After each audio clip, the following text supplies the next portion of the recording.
let's go over what's going on with hyperventilation, what it is, and then what it's doing to your body. So first of all, what is hyperventilation? It's simply, medically, hyperventilation is defined as breathing more than your body demands, right? So as far as freediving is concerned, your typical hyperventilation is going to be taking big, deep breaths and then faster than normal, right? So hyperventilation looks like this.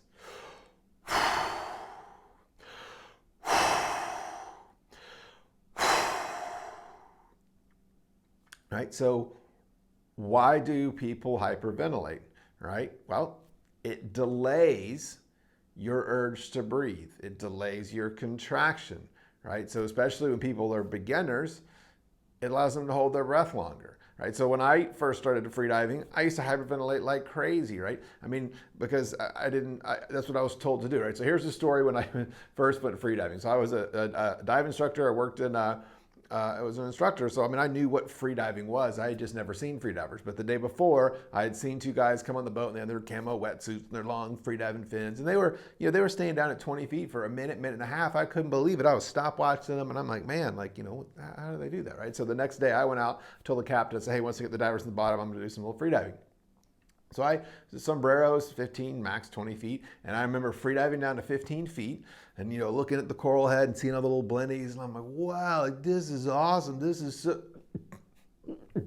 And I went flying up to the surface, out of breath. I'm like, this is the dumbest sport, right? Wear a tank and stay down for an hour. So I completely dismissed the entire sport of freediving based on that one attempt. Now, the reality was, working as a dive instructor, you have to have some freediving ability. The captain wants you to pull, the anchor is stuck or customer drops the weight belt off, and it's just easier to just dive down and get it. And so I remember asking the captain, I said, man, I don't know how those guys do it. I can't stay down there at all. He's like, oh, it's you got to hyperventilate. I'm like, well, he's like, oh, it's to do with the carbon dioxide level, and it rises and it's triggering your urge to breathe, and that blows off the carbon dioxide. I'm like, man, that sounds super, like he's scientific. So yeah, I'll do that, right? So I think he told me to do 5 big breaths. So I jump in the water, right? He said 5 was good, so 10 will do better, right? So and I go down to the same spot, and he was right. Right? Instead of like 20 seconds, I could stay down there for 40 seconds. I'm like, yes, hyperventilation is the key, right? So when they ask me about freediving, I'm like, oh yeah, you just got to hyperventilate.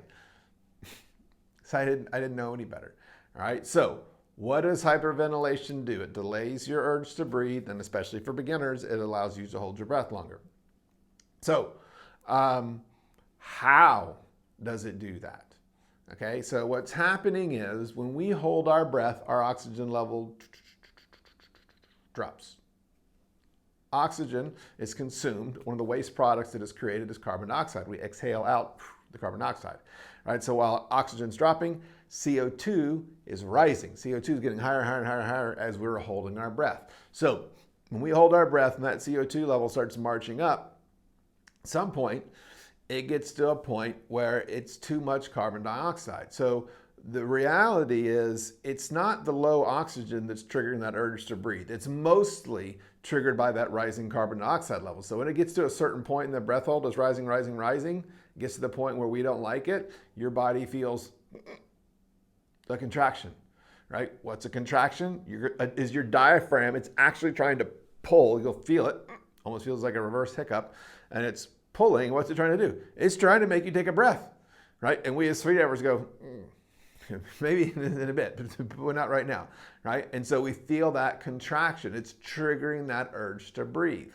So let's summarize. When we hold our breath, carbon dioxide is rising. When it gets to a certain point, it's going to trigger a contraction, that uncomfortableness, that urge to breathe.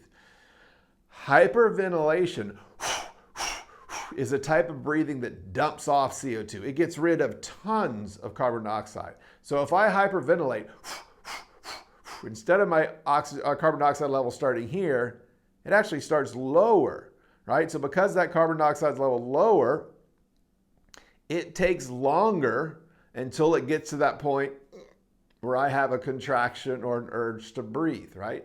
So it takes longer to get to the point where you feel uncomfortable because it makes your carbon dioxide levels start lower, right? So this is what I mean. Technically, what it does, the best way to describe what hyperventilation does is delay your urge to breathe.